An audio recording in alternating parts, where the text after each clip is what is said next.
Roger John Madden, sitting in the doorway of my tiny house in the Acamal Pueblo. They call me Juanito in Mexico. This part of the Pueblo was carved out of jungle 8 years ago, and the whole Pueblo has only been here for, I think, something like 60 years. The whole thing was carved out of jungle not that long ago. And this whole area has been developed relatively recently. Playa del Carmen, to the north of us, in 1990 was mostly jungle, and now there's 300,000 people and people coming from around the world to play there. I don't regret wonderful things. I don't regret development, but the way it's been done leaves a lot to be sad about, a lot to grieve about. The people here in the Pueblo used to have the whole beach to themselves up till about 15 years ago. There were big battles over access to the beach, but big money has won, and there are resorts after resorts after resorts from Playa del Carmen all the way to Tulum and beyond. Technically, legally, the locals have to have very frequent, very regular access to the beach, but mostly that hasn't been followed.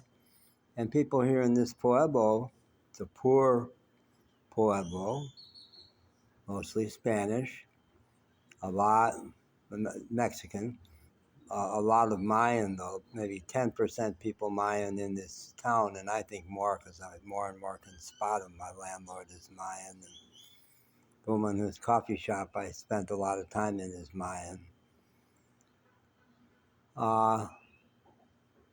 They don't know how to get in there. I know how to do it, but lots of people just feel like the beach is not accessible to them.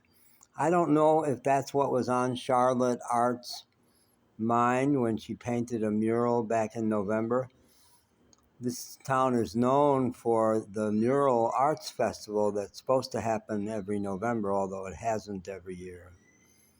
This year there was just a minimal version of it. To get from this Pueblo over to the beach, you cross a very major highway, the highway that takes you up the coast from Playa del Carmen to Tulum. High speed. There's a pedestrian bridge over it. There's an auto bridge that pedestrians use over it. And lots of us run across the highway and take our life in our hands. This year, the only part of the Pueblo that was repainted was on that bridge, just on the other side of the highway, one stretch of bridge. And it's beautiful. The paint is vivid. The images are stunning. And I took a lot of photos and videos of that whole process as it went on over about 2 weeks. And especially I interviewed a woman named Charlotte Art from Michigan. And I'm going to include a link to that interview. She is an amazing woman who has overcome tremendous odds, and at 31, having grown up really hard, she said, from age 13, I probably pretty much raised myself. And lots of trauma. I had to get through lots of trauma. So the theme of this whole video is the process of recovering from trauma is ongoing. And in the same way that you manage your health or manage your finances, manage your family, you need to manage your trauma release and healing process. Just assume that it's ongoing and that you need to think about it. And most people need to get help. I've had tremendous help over the course of my life. At this point, I'm mostly self-healing. I want to give a vignette from today about how that happened. But for the big ones, you need help. You need someone to hold your hand or hold you, coach you, reassure you, let you know that the world is not going to explode if they explode, if they let their anger out, let their grief out, let their fears out. There's lots to grieve. Even if Trump was not back in the White House, there's lots to grieve. But with him back there, there's lots for the whole world to grieve. It's going to make things really hard for Mexico here. It's going to be really hard on the planet. All attempt to end even slow global warming is going to be abandoned. He's already pulled out of the Paris Climate Accords. Drill, baby, drill. Let's just develop. And so it's like what happened to the coast here. Big money wins around the world pretty much. And they have to rig the game to get people think the problem is the immigrants. Yesterday in Trump's inaugural speech, he bragged about how heroically we settled the West, as if we had a right to it, as if we hadn't stolen all of it. If you're not indigenous, you're an immigrant. And the story of what we did to the immigrants is not a heroic story at all. It's a very shameful story. The story of how we stole 55% of Mexican territory because we wanted it. We needed to expand. And now he's talking about manifest destiny. He literally used the phrase that back around, I think, at the turn of the 1900s was used to say, let's go take more territory. It's our destiny to grow bigger and bigger.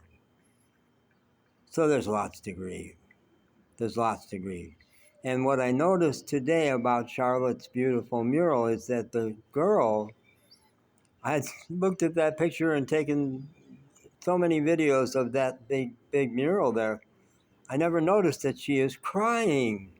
There's a river of tears coming out of both of her eyes. I want to get Charlotte to talk about that. Maybe she'll let me do a phone interview, or she'll send me a message. I'm sending this to her. Yeah. So my background is stress management. I did my doctoral dissertation in clinical psychology on stress management techniques and have always done that. I taught a course on holistic health at the university level back before people were mostly even using that word. I taught the whole Syracuse, New York police department, 300 members, stress management techniques. Rode in the squad cars with them, did personal counseling with them, helped them heal themselves. That's really in vogue these days, but we're talking 1990. I was doing it. I also, at the same time that I was trained to be a professional psychotherapist, I was trained in peer counseling. That's how I mostly did my own healing, was on a peer basis with non-professionals who learned some skills that helping you release all your feelings, like all of them. Our pledge to our other co-counselors was, I will follow you through the gates of hell. Take me where your pain is. And that's what you need. You need someone who's going to say that to you. I need that because the one that's really unhealed for me is I'm a great lover of dogs, and I lost the dog of my life in such traumatic circumstances that I still have not told the story to a human being. A year and a half later. It bubbles up, it's close. But I'm going to need a lot of support to get at it. So it's not what the clients need. It's not those who are vulnerable or wounded. We're all wounded. It's all of us. We're all bozos on this bus needing healing and needing to help each other through it.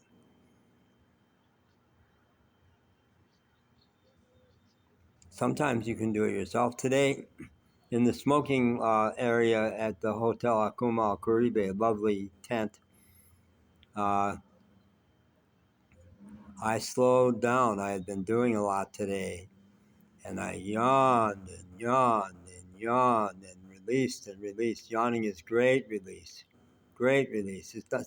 Usually does not indicate boredom. It usually indicates the release of trauma and stress.